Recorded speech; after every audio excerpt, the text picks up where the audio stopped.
Hello, this is Terrence McNally. As the government shutdown continues over Trump's demand for funding for his border wall, and 800,000 federal workers suffer, along with asylum seekers trapped by the president's anti-immigrant actions, you'll hear my interview from last February with Ali Noorani, Executive Director of the National Immigration Forum and author of There Goes the Neighborhood, How Communities Overcome Prejudice and Meet the Challenge of American Immigration. You can learn more at alinoorani.com, that's ALI-NOORANI.com, and immigrationforum.org, where you can link to Ali's podcast, Only in America. But first, after hosting and producing the show for nearly 2 decades, in 2014 I stopped recording new live interviews, and the show continued on the Progressive Voices Network on TuneIn, streaming relevant interviews from the archives each week. And podcasts are available anytime, anywhere on iTunes, Podomatic.com, and at my site, terrencemcnally.net, TERRENCEMCNALLY.net, or aworldthatjustmightwork.com. They're the same site. But with the election of Donald Trump, I couldn't resist exploring the path forward in new interviews, and this is the 25th such interview I've recorded since that election. Paul Hawken on climate change, Naomi Klein on her book No Is Not Enough, David K. Johnston on the daily dirty work of the Trump administration, etc. And they're all available on my website and at iTunes and Podomatic. And let me offer you a few websites for information on how to participate in resisting the Trump administration and the movement toward, and actually working for the movement toward a healthy and just future. Email me at temcnally@mac.com if you want to get these websites or more information. First, indivisibleguide.com. That's one word, Indivisible Guide. That's about the largest organization that's grown up since the election. I think 5,000 local chapters. OurRevolution, one word.com, the organization that grew out of the Bernie Sanders campaign. MoveOn.org, a longtime digital activist site which has been coordinating much more closely over the last year with grassroots organizers on the ground. Same for Courage Campaign, one word, couragecampaign.org, similar to MoveOn, but in the state of California. And 2 sort of specific ones, 5 Calls, that's the number 5 and the word calls, 5calls.org, which will tell you what the relevant and timely phone calls you might make to your representatives about impending legislation, and townhallproject.com, which will tell you when your representatives are coming to your local district and holding town halls, so you can go there and let them know what you want. And you can email me, as I said, at temcnally@mac.com if you want more info. So now to today's guest. Early in his new book, There Goes the Neighborhood, Ali Noorani writes of December 18th, 2010, a day when Congress made 2 decisions. It repealed, don't ask, don't tell, the law barring gay and lesbian members of the military from expressing their sexual orientation, and it failed to pass the DREAM Act. And the lessons Noorani draws from that experience speak loudly to the larger situation we find ourselves in today. Of immigration reform advocates, he writes, quote, "We did not understand the anger of those who opposed us. We did not understand the country's identity crisis, much less develop a strategy to address it. Consequently, we left in the hands of the opposition the hearts and minds of those we could have persuaded to support reform. When Americans were looking for an answer to their question of cultural identity, we gave them a political answer instead." Sound familiar? For the book, Noorani interviewed nearly 60 local citizens and national leaders in faith, law enforcement, and business communities. And he tells their stories, how communities across the country are confronting immigration and the changing nature of American identity. The Trump campaign and the Trump administration have brought things to a head with the travel bans and the treatment of the Dreamers as headlines. Noorani's commitment to crossing cultural barriers in order to achieve political ends remains strong. And I believe that what he says of immigration, that our cultural divide drives our political divide, is true of so many critical issues today. Ali Noorani is Executive Director of the National Immigration Forum, an advocacy organization promoting the value of immigrants and immigration. He's a graduate of the University of California, Berkeley, and holds a master's in public health from Boston University. His first book, as I said, is There Goes the Neighborhood, How Communities Overcome Prejudice and Meet the Challenge of American Immigration. Welcome, Ali Noorani, to Free Forum, a world that just might work. Thank you so much for having me, Terrence. It's a real pleasure to be with you.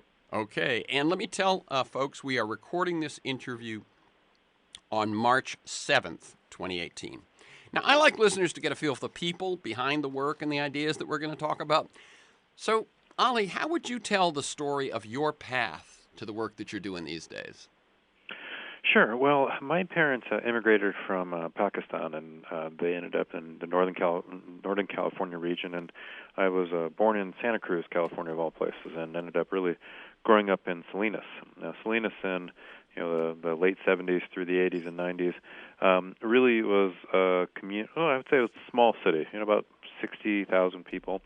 And the way I would describe it is that the majority of my friends growing up were either the children of farm workers or the children of farm owners. And looking back, I realized that growing up in a place like Salinas, where the South Asian community was really limited to the South Asian community that I related to, if you will, was really limited to my parents and my two sisters, which really meant that very young in life, whether or not I realized it, I got to know people outside of my my ethnic community pretty well, pretty closely, and that's, I think, has guided what I do moving forward.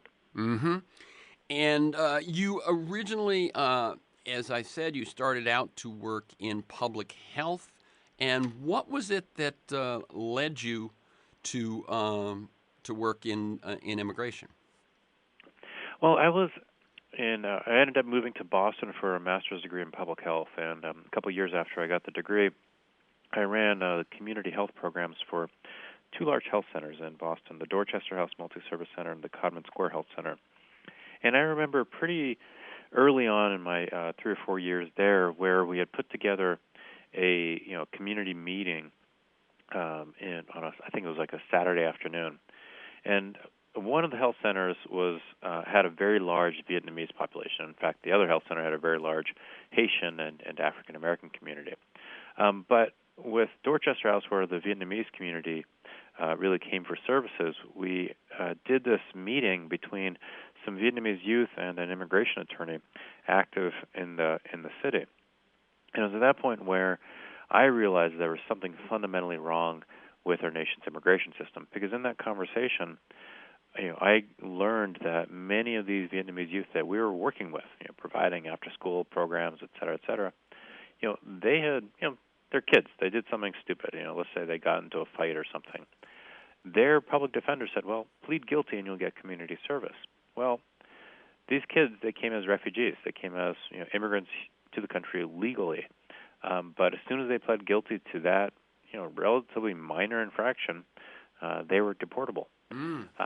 And it was at that moment when I just realized that there was a much bigger problem that we needed to address in the context of immigration policy. Mm-hmm. So you're looking with this public health sort of vision, that kind of a site, and then you see it lies in the context of something much larger. Now, you write about an experience also around that period that made a big impression on you, the 2007 immigration raid in New Bedford, Massachusetts. Now, I was born in New Bedford.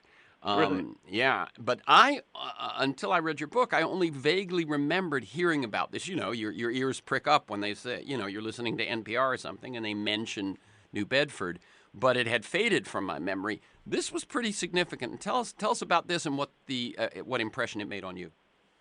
Sure. This was in March 2007, and New Bedford is about 60 miles south of Boston. It's a it's a city of about, let's just say, 70,000 people. It's a working class city. Does a lot of work. It's a major port for a lot of trade, a lot of the fishing industry in the Massachusetts area. And it's got a pretty diverse population, whether people who came from Portugal and the Azores generations ago, folks from Massachusetts, but then also more recently a large Central American population.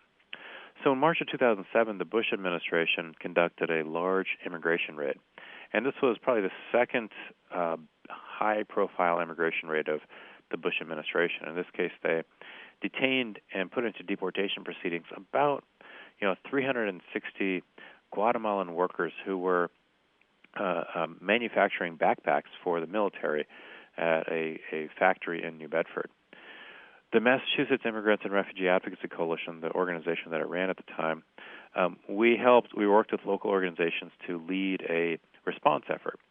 And I remember we had set up a community crisis center, if you will, in the basement of Our Lady of Guadalupe Church in New Bedford. Within 1 or 2 nights of the raid, that church basement was packed with people. And I remember there's one particular incident that just always comes to mind, is that we ended up working with a young man whose wife had been detained, and he was desperate to get her out of detention because they had a young baby, and the baby was still breastfeeding, and it was the baby's health was really struggling. And we had set up an NPR interview for, I think, like 2 p.m., and around noon, immigration enforcement calls him and says, your wife has been released, you can pick her up here. So he bolts out of the church. And we figure, well, he's not coming back, he's set. But he returns at 2 p.m. And I remember we asked him, I said, why are you back? Your family is safe. And this was a young man who was not a community leader, just somebody trying to make ends meet. And he turns to us and says, this is my community. I need to be here. And it led me to realize, or really deeply understand, again, the impact of our immigration policies on families, but also the incredible resilience and leadership within the immigrant community. Right. That he is saying, this is my community. Doesn't matter where I'm from. This is my community. Let me just say, by the way, for those of you to whom New Bedford is new, it's as a working class town. I was born there just after World War II. But it was the whaling capital. Moby Dick starts in New Bedford. Then whaling left, and it was the textile capital of the country, really. And then soon after World War II, all of the textile mills left and went to North Carolina because to avoid unions and to avoid labor. And as I was growing up, it was a very, gray and my memories as a young child, a very gray and sort of sad city that has made a rebound. I visited a few years ago, and it's in good shape. But as you say, it is a working class, very diverse community. Just another example of one of those in America. Now, the day that I mentioned in the intro, which was that date in which those 2 bills were considered by Congress, those 2 actions were considered by Congress.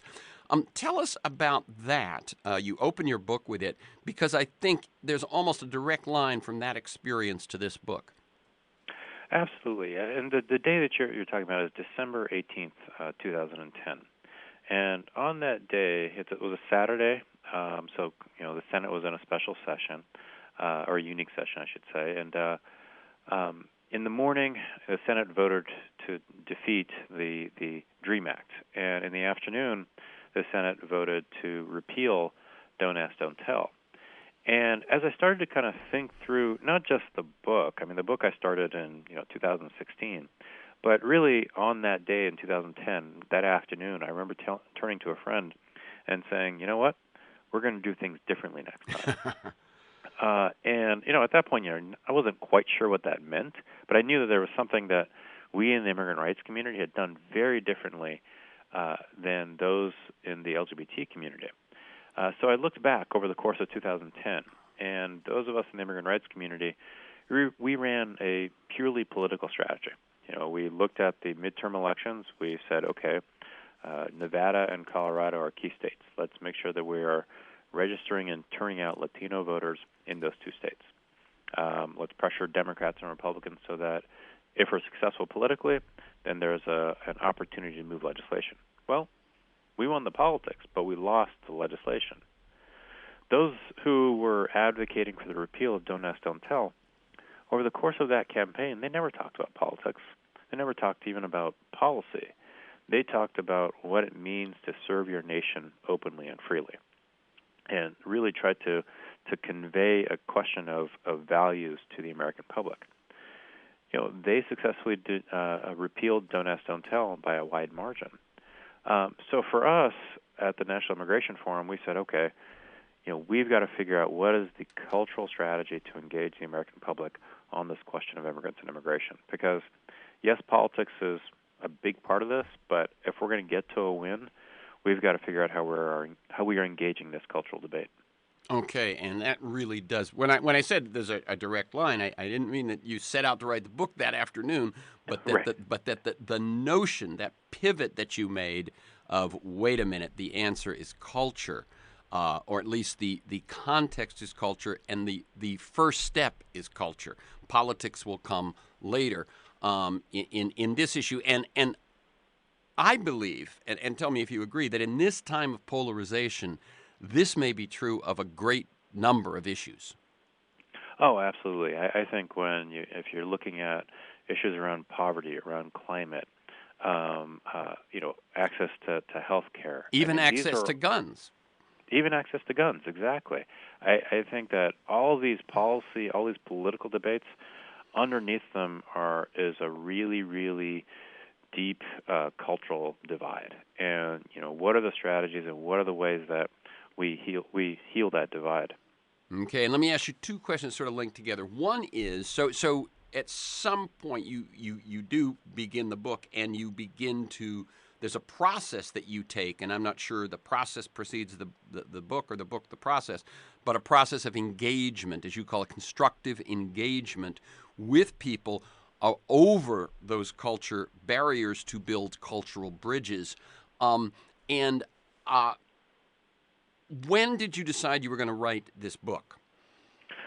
So the process to develop and implement the strategy really began in January, February 2011, right Mm-hmm. after that 2010 DREAM Act vote. Mm-hmm. And we worked, and quite frankly, what we did was we said, okay, we're not going to worry about the coasts, the California, Oregon, Washington, the Northeast. Like the politics are set there. It's not relevant to the real challenge here.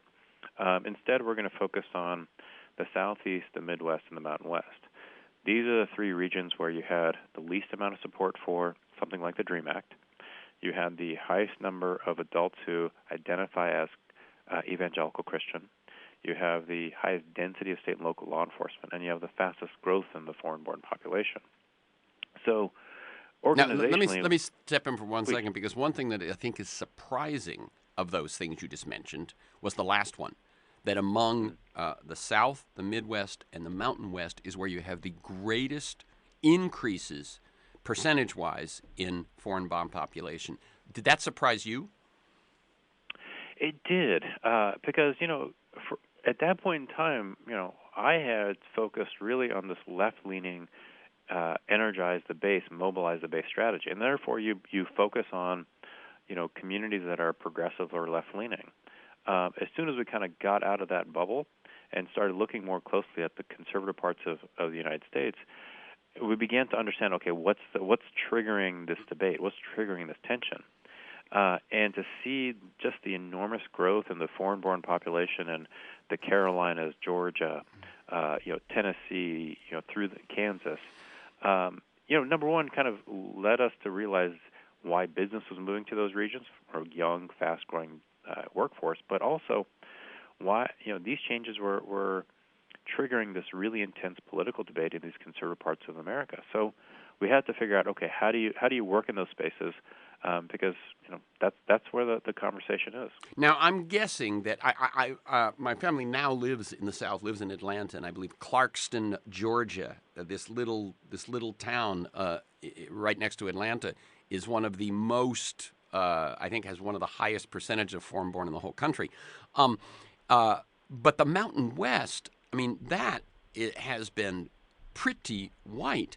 So when we talk about movement into an area like that, the numbers may not be enormous, but it's the percentage, it's the change, it's the newness of it. Exactly. So let's take a place like Idaho. Now, in Idaho, there are probably between 150 and 200,000 Latinos in the state of Idaho. I don't know off the top of my head the total population, but it's a small state population-wise, and there's a relatively small amount of Latinos in the state of Idaho. But when you look at, in particular, the southern part of the state, it has the third largest dairy industry in the nation. It has an unemployment rate these days of around 3%. We do a lot of work with dairy owners in Idaho. They tell me to a person, I can't run my dairy without the Latino workers who have been with me for 5, 10, 15 years.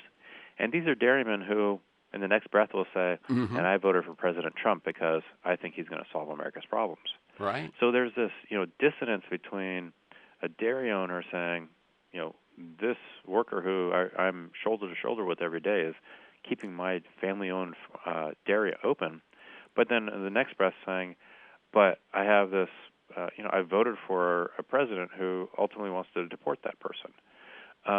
So, the only way I think that you can actually, not just engage that dairyman, but the state of Idaho is like, okay, what's the economic case to be made for Latinos in the state of Idaho, but culturally, what does that mean for the state? Because then you help people kind of work through the concerns and anxieties, which are real. Yeah, and one thing you said when you were saying that, that the same person holds two different views at the same time that seem opposed, it seems to me that if one looks kind of from a business view, as you end up doing when you make the economic argument, these kinds of things are both crises and opportunities, right? In other words, to you, marketing immigration, his need for that worker is an opening that you can cultivate. Yes and no. Okay. Yes, in that. No, because yes, I knew as I was saying it, I was pushing against the cultural bridge notion there. So yeah. Right. So yes, absolutely. There is an economic, or there's a business bottom line to having a workforce that can get things done, right? And that dairy owner understands the economic impact of their dairy workers better than either of us. Sure. But when I sit and talk with those dairy owners, they don't talk about their dairy workers as cogs in the wheel. They tell me stories of going to quinceañera celebrations, about a dairy worker's son or daughter graduating from high school and being the first in their family to go to college. So we have found, whether it's Idaho or South Carolina, when that CEO, when that business owner is talking about their immigrant workforce as an extension of their community or extension of their family, it changes that conversation. So it's not just economic, but it's much more about the changing culture of a particular city, town, or community. So it's very interesting. In other words, I see there's the political. You can look through a political lens. There's the economic, and then there's that cultural. And cultural almost seems like a stale word to describe it. Right. Because really, what you're talking about is human. Community stands for, culture stands for human interactions, human bonds, right? The stories we tell ourselves. That's a great point. And culture is a good word because it's a catch-all word. Yeah. It's an unhelpful word because sometimes it's hard for people to say, okay, what does that really mean? But I think you're absolutely right. I think it boils down to ultimately how are people relating to each other, and in this time of demographic change, that question becomes all the more important to answer. Yeah. Now, so you go out and you begin from, as I say, the book ends up being a product of this, but you begin a concerted effort to bridge these cultural differences all around the country. Here's what I'm going to ask you to do. Tell us how, and this may take a big chunk coming up here, but how is your constructive engagement playing out in Utah, South Carolina, California, Silicon Valley specifically? So first, Utah. Okay. So in Utah for us was actually kind of a guiding experience, because over the course of 2010, there were a handful of things that happened. Now, of course, I already talked about the DREAM Act vote in December, but in April of 2010, that's when we saw Arizona pass SB 1070, the Show Me Your Papers law. Right. For proponents of SB 1070, Utah was next on their list. And so they kind of had Utah in their sights, and they were going to start to kind of turn the wheels to pass legislation in the Beehive State. And what we found is that there was a conservative reaction to SB 1070 that was actually quite surprising. We had an organizer on the ground there, Carter Livingston, who started to work with others to kind of lift up conservative voices and start a public conversation on what would SB 1070 mean to the state of Utah. So, the Republican Attorney General, a former U.S. Attorney, the Catholic Church, the Mormon Church to a certain degree, the business community.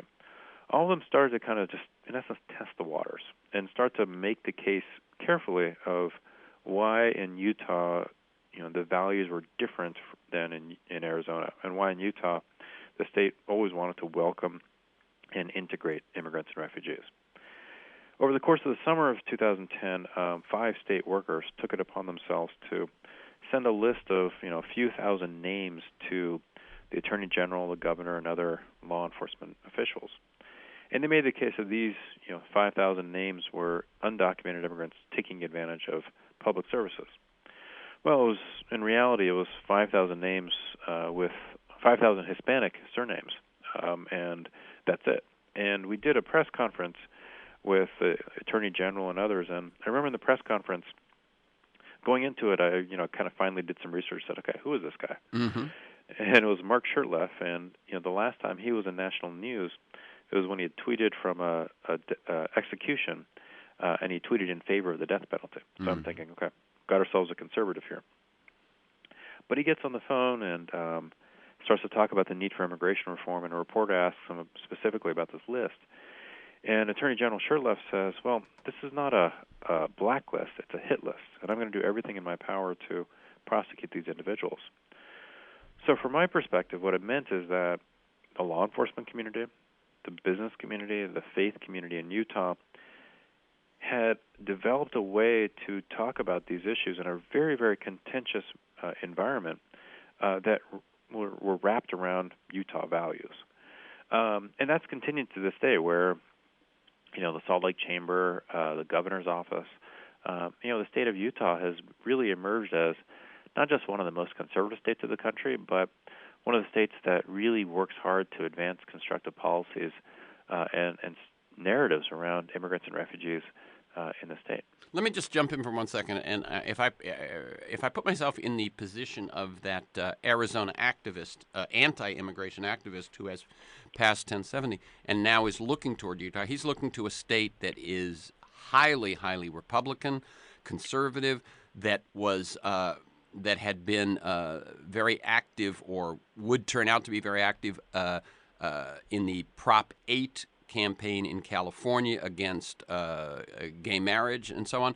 And I think they see, oh, they're like us. And what you're saying is it turns out because of some deep-seated values, many of them in some sense coming from the Mormon faith, this is not the case. Absolutely. And, as I was researching the book, I spent some time, I went back to Salt Lake and went back to Utah and spent an afternoon at General Conference, which is the biannual gathering of the LDS Church. And it was an amazing afternoon because that particular day was when there were a number of sermons about refugee resettlement and the controversy and the difficulty around it. And this was, spring of 2016. And I remember the silence of the audience as one of the elders spoke about the responsibility of the Mormon community to resettle and welcome refugees, whether in Europe or here in the States.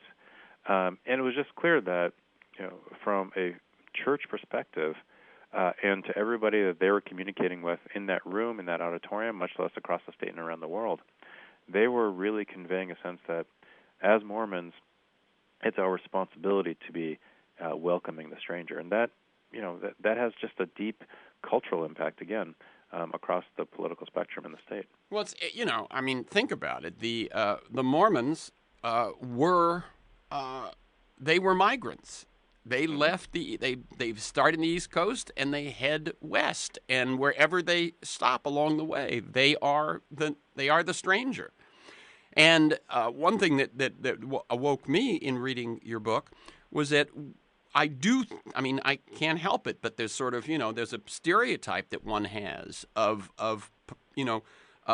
provincial Mormons who, it's about family and it's about our religion and so on. But as you point out, because every Mormon takes a mission, and that mission often goes outside this country, they are actually, in some ways, more cosmopolitan than a lot of folks in big cities who would think of themselves much differently. Absolutely. And but then at the end of all of that, Utah is still a predominantly white state. Yeah. So it has this diverse range of experiences that people bring back to Utah, and that informs of how they relate to each other, but also how they see the world overall. And one of the other reasons why the LDS Church has been so active on this issue is that so much of their growth comes from, just like many faiths, comes from the immigrant community. Yeah. But what they were realizing is that undocumented immigrant members of the LDS Church who were about to go on their mission realized that they could not go overseas. They Oh my couldn't God! leave the Right. country. So the issue came up in all these different ways for church leadership, and they just realized that, we've got to take a position on this. Right. Now, you by the way, one thing you haven't said, I think, is that you said there were basically three basic values, and they look at things through that perspective, and that's the way they looked at the immigration question. Am I right? It's Right, and it was a balance of families. yeah. And there's an element of security. So what you write about the Utah Compact, which came out of all of this work and ends up being sort of a model for others. What is the Utah Compact? Sure. So in 2010, so after that incident, if you will, what happens is that the AG, the business community, they all realize that they've got to figure out how do they really advance a strategy that changes the narrative in the state. So over the course of the summer and into the fall, the group started to work together to come up with something that they called the Utah Compact. And it's very much based on the idea of the original pilgrims to the U.S. and the compact that they developed. And the compact ended up being a declaration of 5 principles to guide Utah's immigration discussion. And just to quickly summarize them, they included focus on federal solutions, respect for rule of law, strong families as the foundation of successful communities.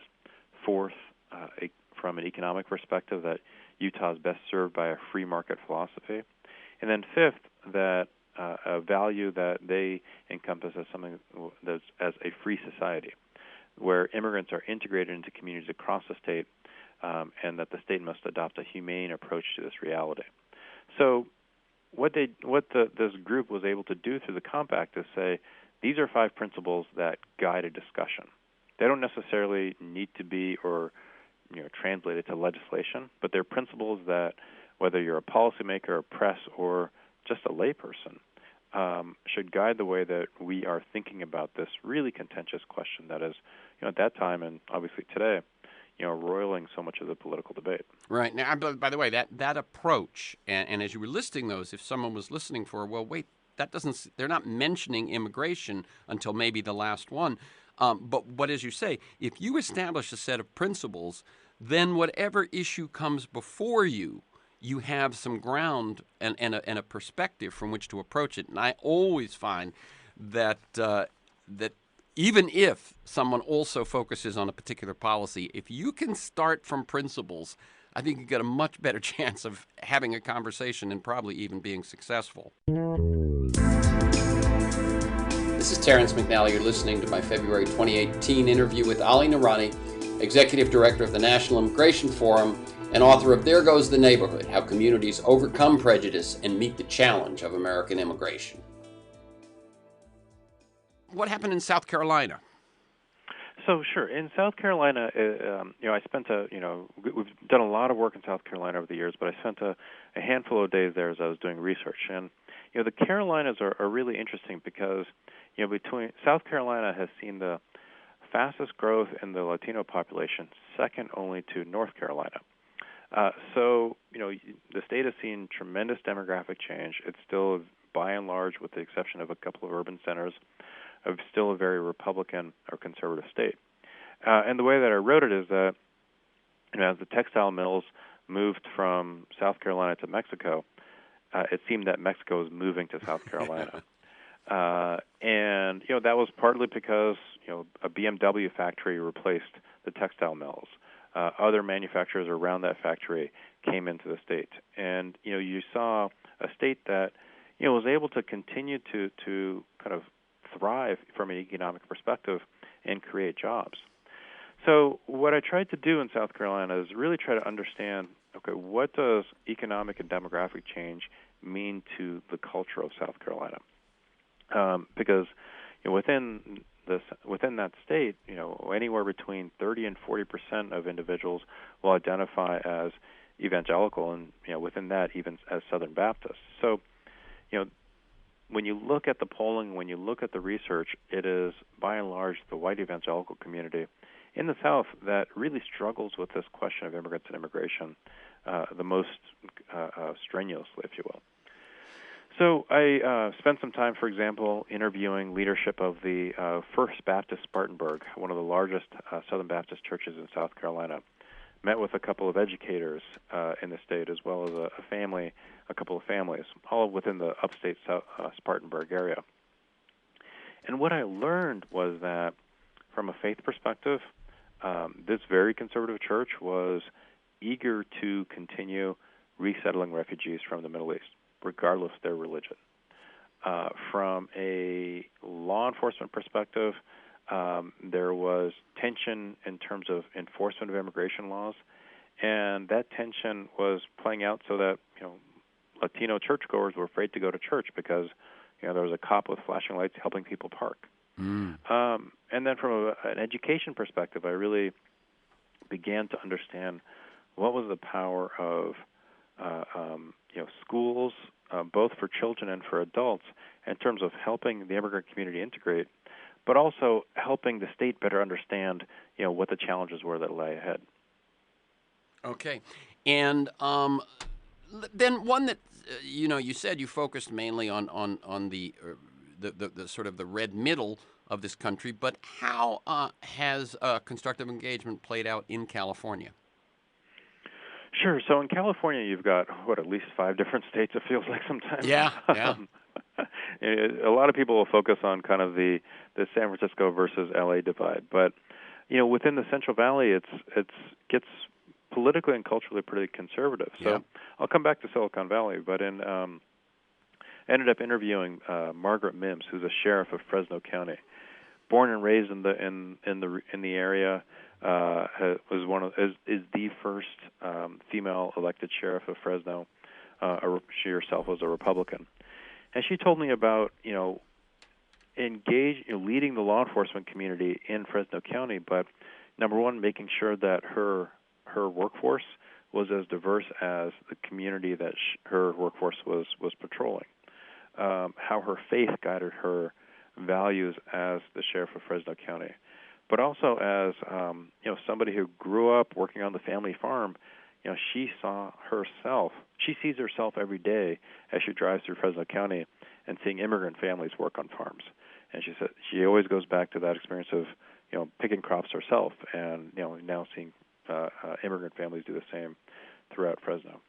Okay. So I think in Central Valley, California, plays out in a way that's very different from Silicon Valley, which is obviously much more driven by the tech community and your engineer community.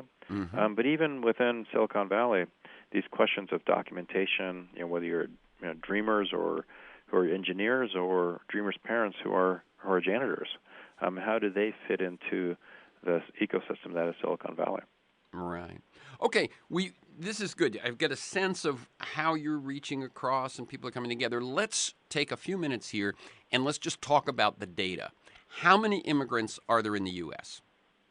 Sure. At this point, there are approximately 35 to 40 million immigrants in the U.S. overall. That means people foreign born. Correct. So that's somewhere between 10 and 15% of the country? Right. I think at last number that I saw was the immigrant community is about 13 or 14% of the population overall, but about 16% of the workforce. Okay. And how many are undocumented? At this point in time, there are between 10 and 11 million undocumented immigrants in the U.S. So, again, just to put that in context, a little less than a third of immigrants are undocumented? That is correct. Okay. And how do immigrants compare to other Americans on various things? I'm going to ask you. On crime? Immigrants, documented or undocumented, commit crimes at rates lower than the U.S.-born population. Okay, and education. Education, it really depends on the country of origin. Folks from and also how long they've been here in the country. Yeah. Your model minority. It's a terrible phrase. An Asian immigrant will typically have come to the U.S. with higher education than a lower income immigrant from, let's say, Latin America. On the other hand, we're seeing, Mexico, for example, really increase dramatically the number of engineers that they're training and, frankly, exporting to the world. And that, ultimately, I think I would argue pretty strenuously that our economy needs both the skilled farm worker and the skilled engineer. Right. And how do they compare? How do immigrant children compare on graduation and educational attainment? We're seeing those numbers increase pretty quickly, and that you're seeing Latino graduation and college enrollment rates increase pretty dramatically. But still, Latinos will lag behind African American and white communities, and the Asian community will fall in, a little bit higher on the spectrum. But again, those numbers have really increased in terms of high school performance and college enrollment for the immigrant population overall. Income and wealth. Very similar to the education numbers. You'll see, Latinos fall somewhere in between the African American and the white community. Asian community a little bit higher up. But again, that really depends on country of origin, skill set coming in, or education coming in. But over time, within one or two generations, you see those numbers even out pretty consistently across all ethnicities. Oh, really? Within one or two generations of immigration, it begins to not matter? Exactly. So, we'll see for the Latino community, children of Latino immigrants, U.S. citizen children, they're going to go through school, obviously much more likely to get a college education, much more likely to get a better job than their parents. And whether it's their generation or their children, they will compete. They're Americans, and they're competing with Americans who've been here for generations, American families who've been here for generations. Okay, here's one. I'm going to put them together. Starting their own businesses, getting patents, being involved in innovation. Sure. So 40% of Fortune 500 companies have been started by an immigrant or child of immigrants. Some of your fastest growth in the small business community comes from the immigrant community. And, so much of this debate, for example, these days is tied around the idea of, family migration or chain migration. I would argue that, a good chunk of small businesses started by immigrant business owners are started because families are able to pool resources, which I think underscores the importance of family networks. Right. I think anyone, whether immigrant or not, sees this, that there are sectors in which an immigrant population will throw their energy and help each other out. And one thing we know, I think, is that community is stronger in many countries from which people are immigrating than it might be here, and that extended family notion has more power, as it did for basically every wave of immigration as they came to the U.S., right? Whether German, Exactly. Irish, Italian, and so on. Immigrants are blamed for taking Americans' jobs. What's the reality on that one? And the reality is that at the engineering, kind of medical professions, in essence, your higher skilled set of professions, on the whole, immigrants are creating many more jobs than taking. When you get to, let's say, service sector or construction or agriculture, in the agricultural sector, every farm worker job will create or drive 3 jobs upstream or downstream that are typically held by somebody who's born in the States. So, a farm worker, the person selling the goods, transporting the goods, etc. The impact on wages is a little bit it's tougher at the lower end of the spectrum. Over the first 5 to 10 years, you'll see a small, less than 0.5% negative impact on wages among our lower wage jobs, but that impact will dissipate over time and turn into a net benefit. But I think it's important, as an advocate, to be, upfront about it. There is, yes, a short-term, small negative impact on wages, at the lower wage industries, and we've got to figure out how we continue to grow our economy as opposed to shrinking our economy. I saw a headline just in the last couple of days. Didn't have time to read the story, but it speaks to an issue beyond that headline, which is that there were some raids somewhere in Texas a few years ago. They deported a lot of folks so that they would open up those jobs for Americans, and the Americans never showed up. Are there jobs for which native-born Americans are not there to fill those gaps if you remove the immigrants? So I think that an American will do any job that is available. So I will never say that immigrants are doing jobs that Americans won't. I think that's an insult to just right. the idea. But there's got to be a however in there somewhere. Then you look at the healthcare sector, the meatpacking sector, parts of construction, and you'll see an overrepresentation of the immigrant community, of the immigrant workforce in those particular sectors. You see that a lot within tourism and hospitality. And I think that's, a function of, where these sectors are located, the mobility of the immigrant workforce. People are much more likely to move from, Michigan to Texas if, they got to Michigan, from China. So I think that, there are a lot of factors that play into why some sectors have, just a disproportionately high percentage of immigrants within them. Okay, now that's interesting. In other words, you're saying that an immigrant population will be more mobile because their roots aren't as deep. Exactly, and I think that oftentimes from an economic perspective, we have a tendency to kind of assume that every worker will move from one state to another for a job.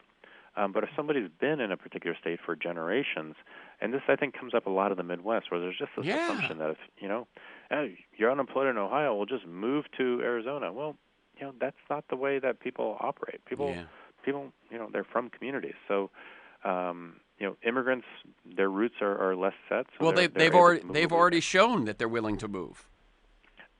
Right. That's who they are. Yeah. Right. Okay. How about how likely are immigrants to vote? It really depends. Over time, over the last handful of election cycles, we've really seen the Latino and the Asian electorate really increase in terms of energy. Obviously, the Obama years really spoke to it. Now, this is the interesting part about this, is that in 2000 and 2004, President Bush got up to 40%, over 40% of the Latino vote. That number for Republicans has fallen dramatically as candidates at both the national level and the local level have, really, quite frankly, taken an anti-immigrant perspective on a lot of these questions. I think that in the long term, this is bad for not just Republicans, but I think bad for for our democracy if only one political party is talking to the fastest-growing electorate in the country. Right. And let's talk about some of the issues, policy issues in the immigration area going on right now. What is the situation today for Trump's travel bans? So his travel and let me just say again, this is we're recording this March 7th. Right. So who knows what could change by the March 8th, much less the end of the day. Yep. So I think we are on version number 3 of the travel ban. Parts of it have been enjoined by the courts. We will anticipate we'll see this moving to the Supreme Court, if not this spring, this fall, and a determination of ultimately what's the constitutionality. I think over the different versions, the administration has gone from kind of a blanket-wide ban on refugees and Muslim countries to a slightly more creative ban, where the majority of the countries that have been put on the travel ban are Muslim countries, but they also put North Korea on the list because we get a lot of tourism and travel from North Korea, and then Venezuela, but really just a handful of families or individuals from Venezuela are banned as well. Right. I think But it's this is just an ongoing legal question, just to make it not be a Muslim ban, perhaps. Um, perhaps. and what is the situation today for immigration policy in the U.S.? What are the chances? Obviously, we've seen, and let's throw the Dreamers in here too. Okay, so we've seen for the last couple of months as the date, which was March 5th, right? That Dreamers would become more vulnerable as of March 5th, and the only thing that's stopping that is a legal decision so far.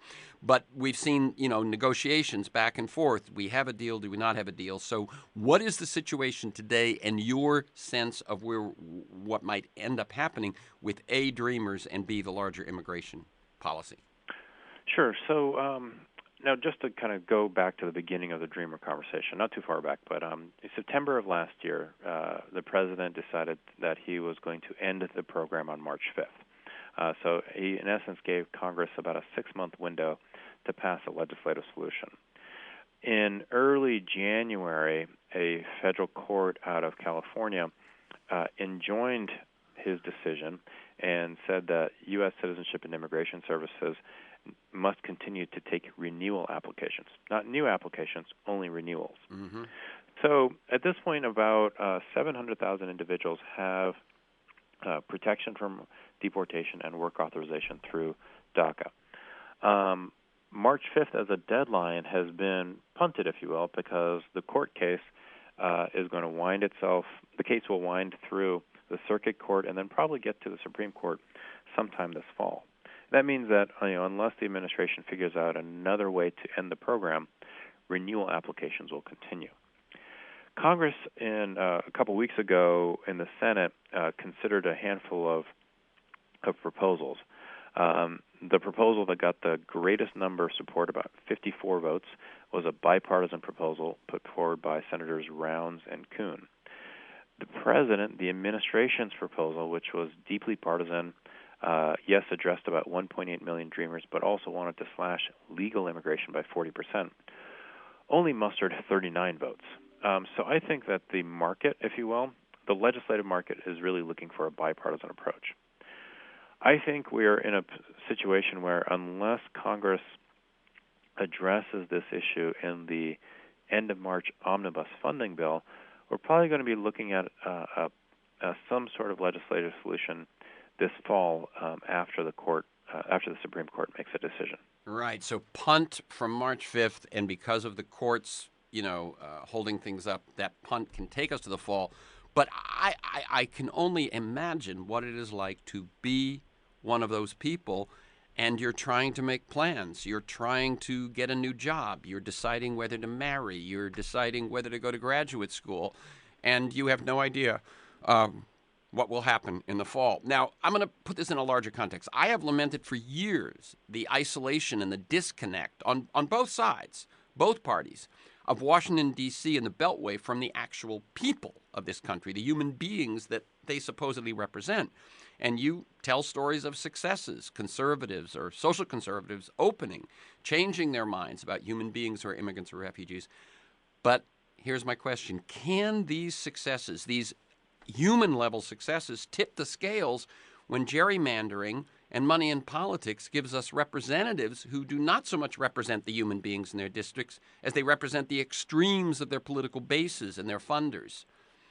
People in this country overwhelmingly support the Dreamers, but that may not matter. What's your perspective on this?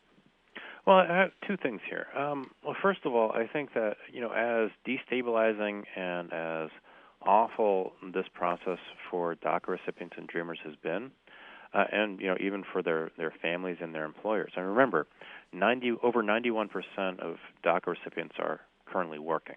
That means there are a lot of employers out there who are wondering what they're going to do if their kind of star employee loses their work authorization.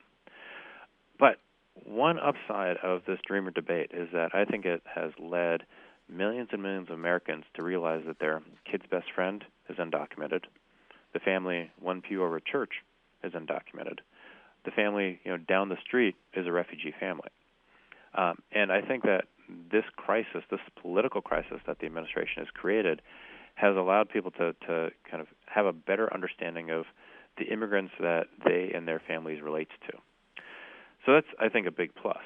Now, as we move into the midterm elections, the question, as you ask it, is, okay, how does this all play out? When you the Cook Political Report has looked at all of the House districts, and they have found that 61 House districts represented by Republicans now are made up of voters that are moderately well off from an income perspective and more diverse than you imagine. That's all to say that there are a growing number of moderate and conservative Republican members of Congress who are representing increasingly diverse communities. Now, it doesn't mean that diverse community is always going to have an impact on that primary, but it means that general election becomes more and more competitive as we move forward. And a big point of discussion in these general election races this fall is going to be immigration, much less DACA. Okay, and finally, I'm going to give you about a minute here. First of all, I'm going to read something you say, which is that our value proposition, and by that you mean the National Immigration Forum, is that if you hold a Bible, wear a badge, or own a business, you want a common sense solution to immigration. People see themselves in that situation, in that message. What's your word to folks who care passionately, either because they are immigrants, they are undocumented, or they care about it? What's your message to people, and where can they learn more? Where can they get involved? Websites, actions, etc. I think the most important thing that we can do these days is tell our respective stories. And it's sometimes it can be a somewhat trite thing to say, but we found that when we are producing very simple digital videos where an immigrant is standing next to somebody who's been here for generations, and they are telling their story of when they met, how they met, how they work together, live together, share a community, it resonates in a deep and powerful way with the American public. So use every creative way that you can to tell your story. And there are a number of organizations across the country, or your church, your Rotary Club, et cetera, that provide a vehicle through which to tell that story. And then more than anything, I think we have to be optimistic about our future as a country, and I think that ultimately we can develop community again if we understand where each of us are coming from, because sadly I don't think we can depend on our political leadership to help us through that process. Very good. So it's get involved, tell your story, be open about this, and then are there any, besides the National Immigration Forum, any other organizations that you want to point people to where they can either learn or get involved? Sure. For folks who are interested in the Dreamer debate, United We Dream is one of the leading organizations at the national level in terms of organizing dreamers, in terms of understanding the cultural debate and what is different ways to engage from, let's say, an arts perspective. The Emerson Collective has been doing incredible work in terms of using arts and culture to advance a more constructive conversation. How do you spell that? Emerson, okay. E-M-E, yeah. Okay, I didn't know if it was Anderson or Emerson. Emerson, okay. Yeah, sorry. Anything else? So those are just a couple. Yeah, those are a couple right off. Okay, so we're going to bring this to a close. Again, the websites are alinoorani.com. That's ALI-Noorani, Noorani, alinoorani.com, and immigrationforum.org, one word, where you can link to Ali's podcast, Only in America. The book is There Goes the Neighborhood, How Communities Overcome Prejudice and Meet the Challenge of American Immigration. Thank you, Ali Noorani, and keep up your good work. Really appreciate the opportunity, Terrence. Thank you. For this conversation and many other interviews, articles, transcripts of interviews, and to join me in pursuit of a world that just might work, go to terrencemcnally.net or aworldthatjustmightwork.com to the same website. That's TERRENCEMCNALLY.net or aworldthatjustmightwork.com. If you want to receive my weekly email announcements, that'll tell you who I'm going to be speaking with and what shows are going to air on Progressive Voices and when this is going to be on KPFK and so on. As well as every issue actually has about 6, 7, 8 articles that I choose, usually relevant to the topic or the week. If you want to do that, email me at temcnally, TEMCNALLY at mac.com, or you can sign up at my website. You can also subscribe and listen to Freeform on iTunes or Podomatic. You can find years of podcasts at my site or at iTunes. Michael Lewis, Jeremy Scahill, Robert Reich, Van Jones, Connie Rice, Greg Boyle, etc. Thanks to G, my engineer, Mark Maxwell in production, George Vasilopoulos at Progressive Voices, and most of all to you, my listeners. Please share this podcast widely.